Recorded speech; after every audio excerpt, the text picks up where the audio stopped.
nivue miwani nione vizuri. Tulipambana vita pamoja, uongo kweli? Mlinituma kazi, moto mnauona?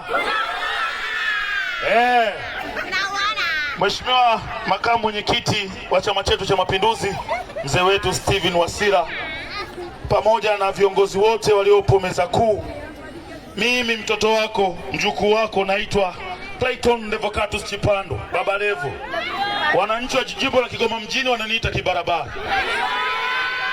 Na wananiita kibarabara kwa sababu kazi walionituma bungeni ni kwenda kuwatafutia barabara za mji huu.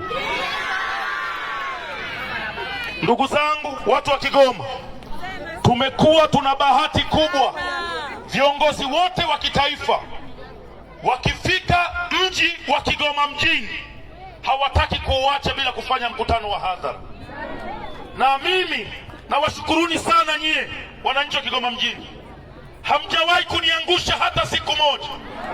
Nikiwaita mnakuja, uongo kweli? Leo hii mzee Wasira atapata nafasi hapa ya kupiga maneno na ninamjua.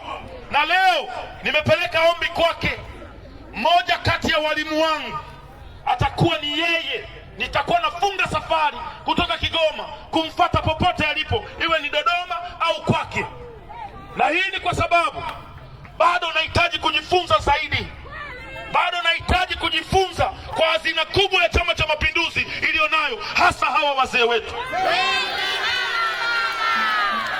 ili nikienda bungeni nikipiga mawe, nipige mawe ambayo yanaenda katika njia sahihi, nisije nikaenda nje ya mstari.